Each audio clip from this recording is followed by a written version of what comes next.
Dear students, let us study new concept, important concept, catalysis, zeolites and enzymes. Basically, we will study three concepts here.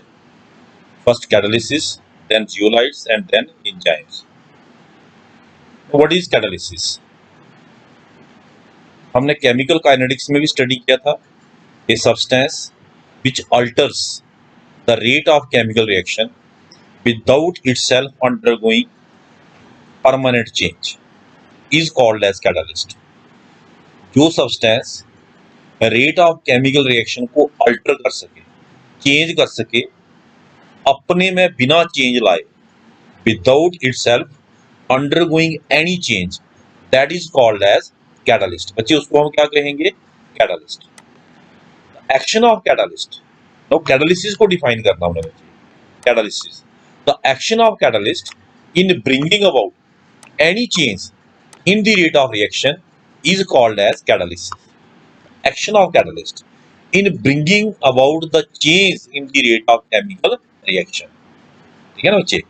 Change can be positive, change can be negative. So we have two type of catalysis: positive catalysis, negative catalysis.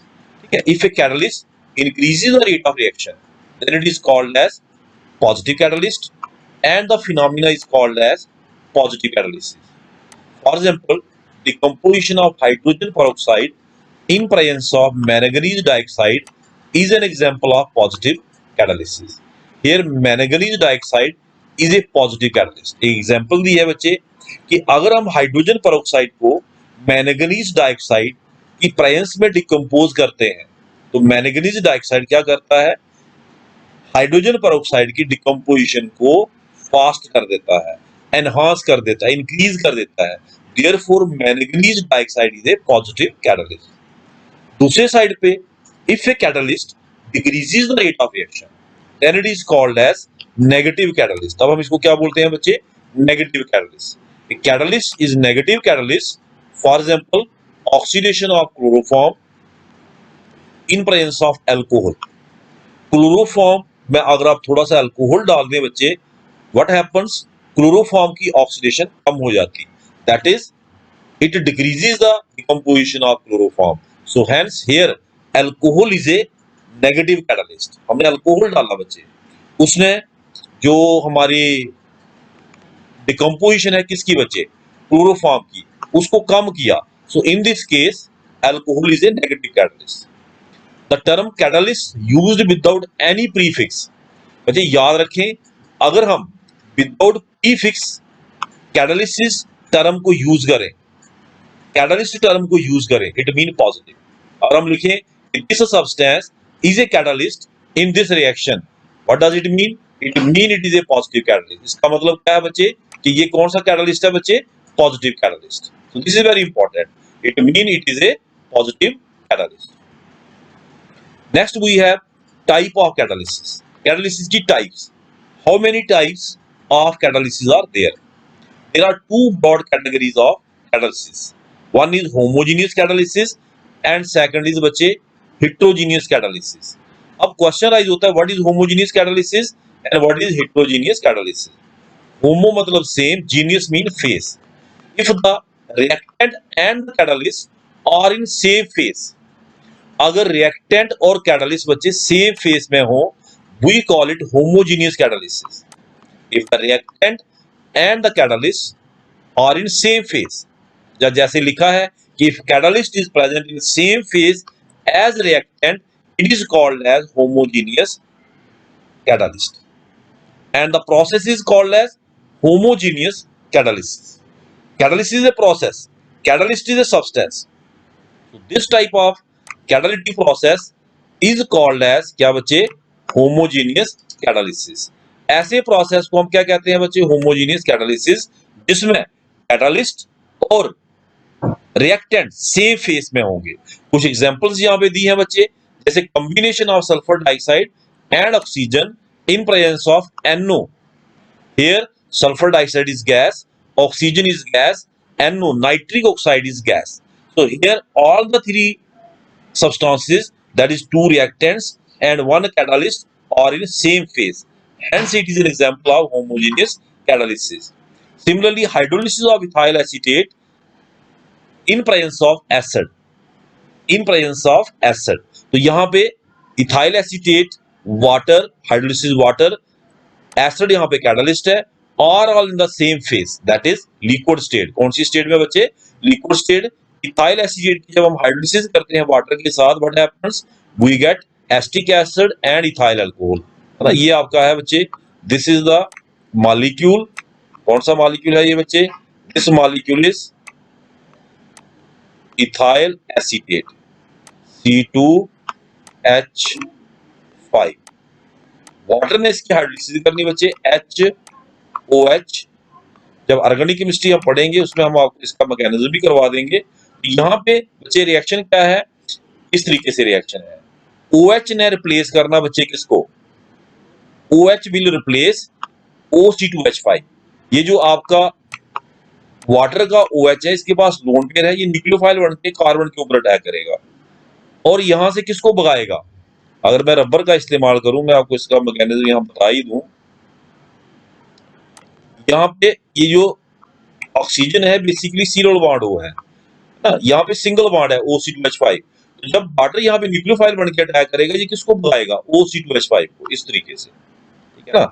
तो OH ने OC2H5 को replace किया, ये इसका हो गया mechanism. तो ethyl acetate, water और जो कैटलिस्ट हमारा एसिड है, all are in liquid phase, so it is also an example of homogeneous catalysis. इसी तरह हाइड्रोलिसिस ऑफ सुक्रोज, चीनी, sugar with water in presence of acid as catalyst, we get one molecule of glucose and one molecule of fructose। Glucose और fructose का molecular formula बच्चे same है। आप देखें फर्क क्या है, glucose is aldehydic sugar, aldehydic sugar CHO वाली शुगर है ये, और जो फ्रक्टोज है वो कीटोनिक शुगर है, कार्बोनाइल ग्रुप, कीटोनिक शुगर। ये फर्क है बच्चे दोनों में, ठीक है ना। तो इसमें भी आप देखें all the three, sucrose aqueous face में है, पानी में डिसॉल्व की हुई है। आप ऐसे कहेंगे मेरे से कि सुक्रोज तो सॉलिड होती है, पर जब आपने उसको पानी में डिसॉल्व कर दिया, it went into aqueous face. वो किसमें चली गई बच्चे? एक्वस फेस में, ठीक है। तो इसमें तो आपका शुगर है वो एक्वस फेस में है, मतलब लिक्विड फेस में चली गई है। वाटर और आपका acid catalyst are in same state, so it is also an example of water. कौन सी एग्जांपल होगी बच्चे? ये होमोजेनियस कैटलिस्ट। ये बड़ी इंपॉर्टेंट एग्जांपल है, विलिंगसन कैटलिस्ट। एग्जाम में कई बार पूछी जाती है, ऑब्जेक्टिव टाइप में पूछी जाती है कि Wilkinson catalyst is what type of catalyst. इसको यूज करते हैं हम बच्चे हाइड्रोजनेशन ऑफ आयल्स में। It is also homogeneous catalyst.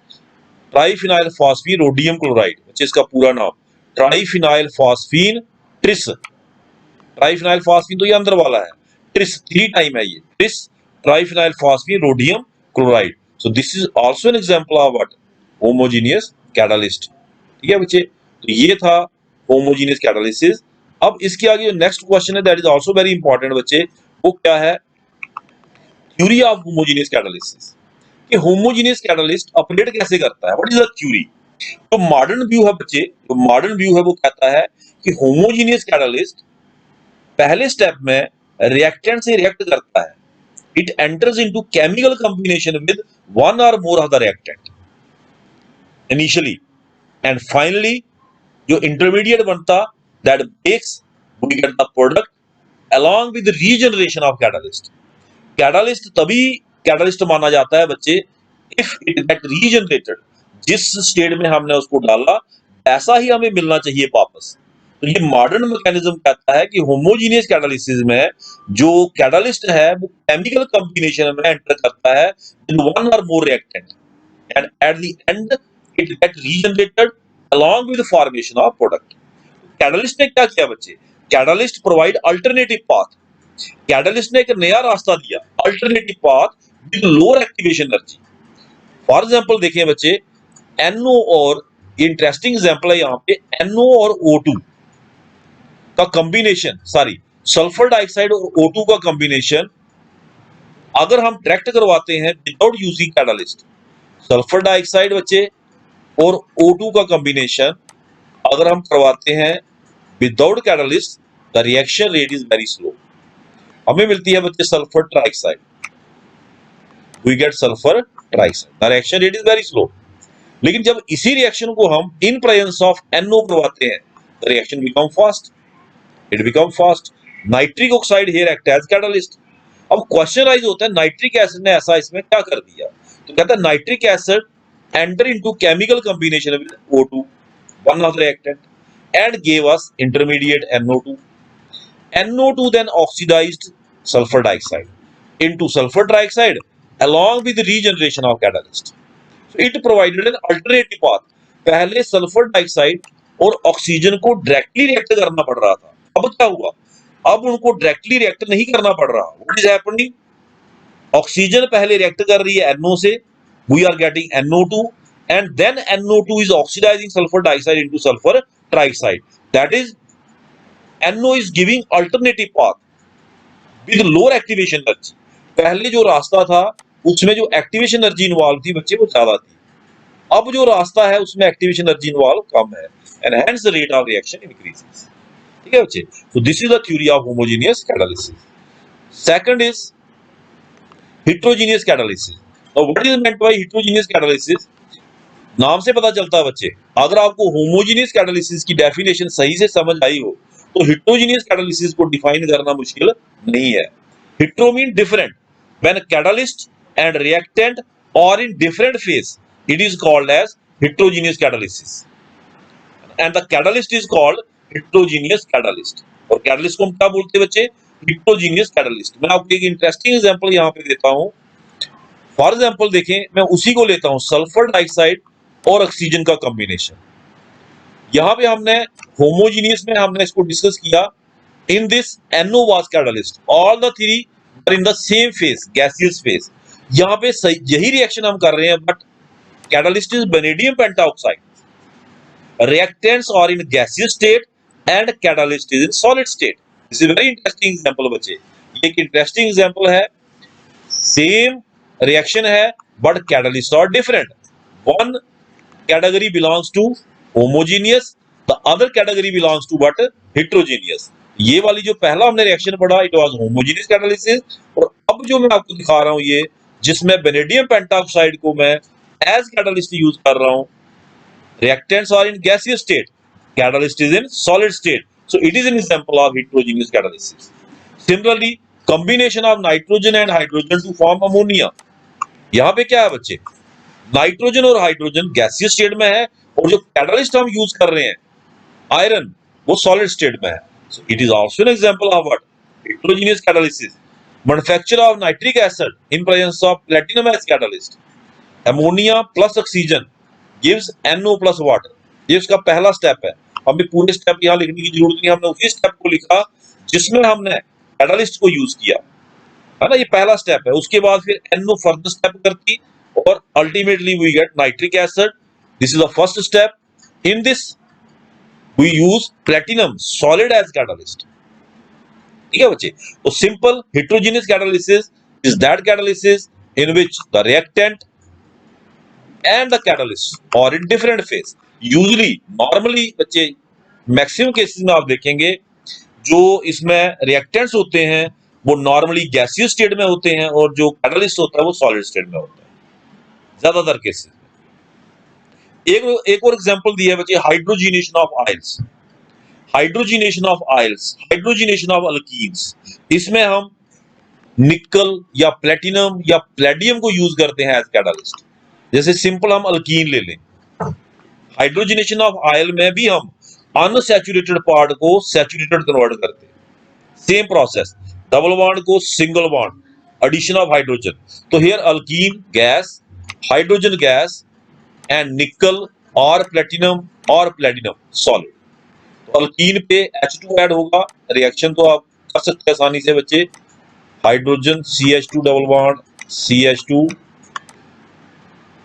ठीक है बच्चे, प्लस हाइड्रोजन H होगा क्या बच्चे, सिंपल, इधर से पाई बॉन्ड टूटेगा, इधर से ये बॉन्ड टूटेगा और ये आपस में बनाएंगे। लेकिन इस प्रोसेस में मदद कौन किया, मदद किया प्लेटिनम, दैट इज सॉलिड। तो दो गैसेस रिएक्ट कर रही हैं, हेल्प कौन कर रहा है, solid. So it is A case of heterogeneous catalysis. ये भी बच्चे बहुत इंपॉर्टेंट एग्जांपल है।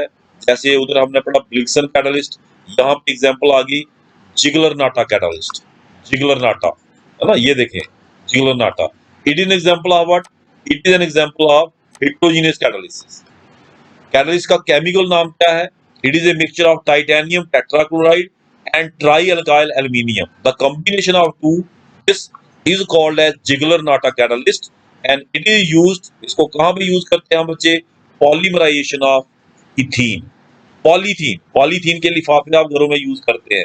आजकल तो पॉलीथीन बैन है खैर, लेकिन चोरी छिपे लोग करते ही करते हैं। तो इसको हम इस प्रोसेस से बनाते हैं। By this process we make what? Polythene. और इसमें जो कैटालिस्ट यूज होता है that is Ziegler Natta catalyst. Another example, let us discuss production of hydrocarbons from carbon monoxide and hydrogen using iron or cobalt. This is not carbon monoxide. This is cobalt as catalyst. Both are metals. So reactants are gases and the catalyst is solid. That is the reactants and the catalyst are in different phase. Hence it is an example of heterogeneous catalysis.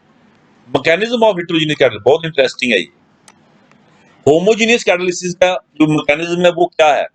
उसमें है homogeneous में कि जो catalyst है it enter into chemical combination with one or more of the reactant and then finally it decomposes to give the product, है ना। Finally decomposes होता है, फर्दर दूसरे रिएक्टेंट से रिएक्ट करता and ultimately we get the product along with regeneration of catalyst. लेकिन जो heterogeneous catalysis है इसमें एड्सॉर्प्शन थ्योरी काम करती है बच्चे। एड्सॉर्प्शन अब आप पढ़ चुके हैं। इसमें क्या होता है, जो कैटालिस्ट है वो अपना सरफेस प्रोवाइड करता है, reactants get absorbed on the surface. जो कैटालिस्ट है वो रिएक्टेंट्स की बॉन्ड्स को वीकन करता, it helps the reactant to come close, gaseous reactants को नजदीक लाने में मदद करता and ultimately the reactant react on the surface of what? Catalyst and form product and then leave the surface. वहां पे सरफेस पे उनको वो नजदीक लाता, एक सरफेस प्रोवाइड करता, where the reactant react, after reaction we get the product and then product leave the surface. For example, इसमें जो steps involve होते हैं वो ये है। पहला स्टेप क्या है बच्चे? heterogeneous catalysis, adsorption theory, diffusion of reactant molecule towards the surface of catalyst. Reactant molecule का सरफेस ऑफ कैटालिस्ट की तरफ मूव करना, डिफ्यूज करना।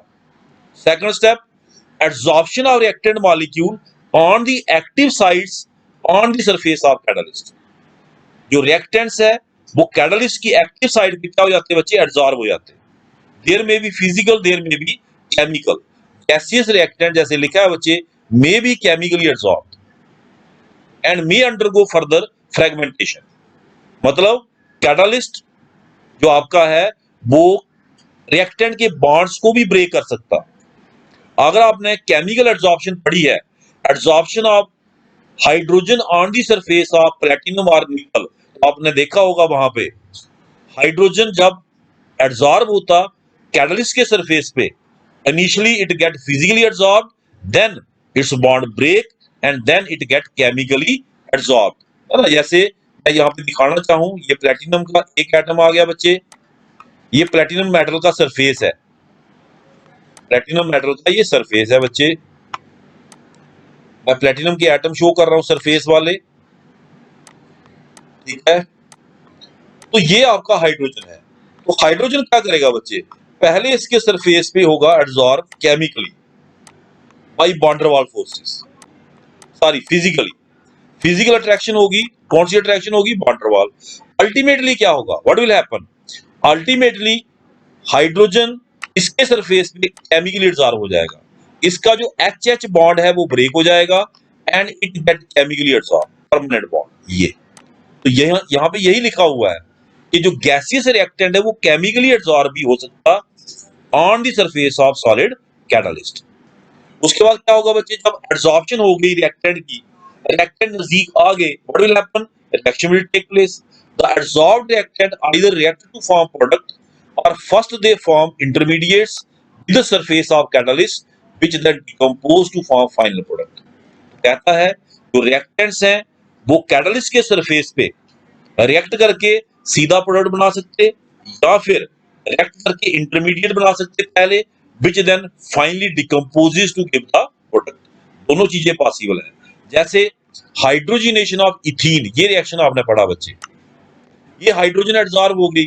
इसी तरह से हमारे पास अब यहाँ पे स्पेस नहीं है, इसी तरह जो सामने प्लेटिनम के एटम होंगे वहां पे सपोज करो इथिलीन एडजॉर्ब होगी, ये इथिलीन। इथिलीन के बिल्कुल सामने कौन है? हाइड्रोजन। ये हाइड्रोजन CH2 के सामने है, ये हाइड्रोजन CH2, ये आप सोचो कि इसके सामने है। ये आपका एक प्लेटिनम प्लेटिनम प्लेटिनम प्लेटिनम, ये दूसरा आ गया प्लेटिनम प्लेटिनम प्लेटिनम। यहाँ पे कौन एडजॉर्ब हो गया? हाइड्रोजन। इसके सामने कौन एडजॉर्ब होगी बच्चे? इथीन, है ना। तो हाइड्रोजन और इथीन बिल्कुल सामने सामने है, इनके बीच में रिएक्शन हो जाएगा। यहाँ पे H प्लेटिनम का साथ छोड़ देगा और किससे रिएक्ट कर जाएगा बच्चे? CH2 से। ऐसे ये देखिए मैं दिखाई देता हूं यहाँ पे, CH2 डबल बॉन्ड CH2 होगा क्या बच्चे? ये भी प्लेटिनम के सरफेस पे, प्लेटिनम के सरफेस पे एडजॉर्ब है ये भी। तो होगा क्या?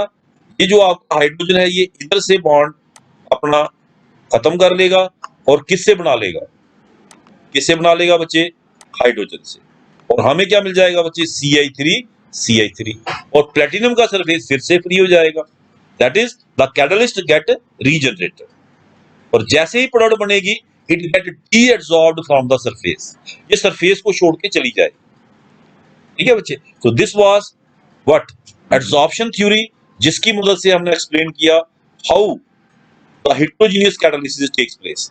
हमने एडसॉर्प्शन थ्योरी की मदद से एक्सप्लेन किया बच्चे के हेटेरोजेनियस कैटालिसिस कैसे होती है। ठीक है बच्चे। ये उसने इसको बच्चे जैसे मैंने दिखाई दिया आपको, ये उसने इसको दिखाया है रिएक्शंस के साथ। ये हाइड्रोजन और इथीन का रिएक्शन दिखाया है कि हाइड्रोजन और इथीन पहले स्टेप में एडसॉर्ब हो जाएंगे, फिर हाइड्रोजन केमिकली एडसॉर्ब हो जाएगी मेटल के सरफेस पे। उसके सामने ही कौन एडसॉर्ब हो जाएगा बच्चे? इथीन। मेटल हाइड्रोजन बॉन्ड और इथीन आमने सामने जब आएंगे तो हाइड्रोजन मेटल को छोड़ के किससे रिएक्ट कर जाएगी बच्चे? इससे, इथीन से, जैसे मैंने दिखाया आपको diagrammatically. And ultimately what we get? We get ethane. उसके बाद कैटालिसिस को हम खत्म ही कर लेते हैं बच्चे। Let us have the last topic regarding catalyst, nature of solid catalyst. Solid catalyst may be metal, solid catalyst metal भी हो सकता, मेटल सल्फाइड हो सकता, मेटल ऑक्साइड हो सकता, clay. The substances may be used in pure form में हो सकते, और मिक्सचर में हो सकते, in the form of mixture, और दे मे बी क्रिस्टलाइन और दे मे बी माइक्रो क्रिस्टलाइन और अमॉर्फस। ना, तो सॉलिड स्टेट में जो कैटलिस्ट यूज होते हैं बच्चे, वो प्योर सब्सटेंसेस भी हो सकते, मिक्सचर्स भी हो सकते, प्योर एलिमेंट्स भी हो सकते, प्योर मेटल्स जैसे metal sulphide, metal oxide, crystalline state में हो सकते, माइक्रो क्रिस्टलाइन स्टेट में या अमॉर्फस स्टेट में। उसके बाद है बच्चे important features of catalyst.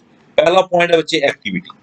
Solid catalyst are highly active and in certain cases they increase the speed of reaction up to 10 raised power 10 times। देखें ध्यान से, कुछ केसेस में 10 raised power 10 times तक ये स्पीड को क्या करते हैं बच्चे? इंक्रीज करते हैं। Specificity, catalyst are highly specific in nature. A substance which act as catalyst in one reaction may fail to catalyze the other reaction। बड़ी बार ये देखा गया है कि जो कैटलिस्ट एक रिएक्शन को कैटलाइज करता है दूसरे में वो फेल हो जाता है ना। Exceptions may be there but usually they are highly specific.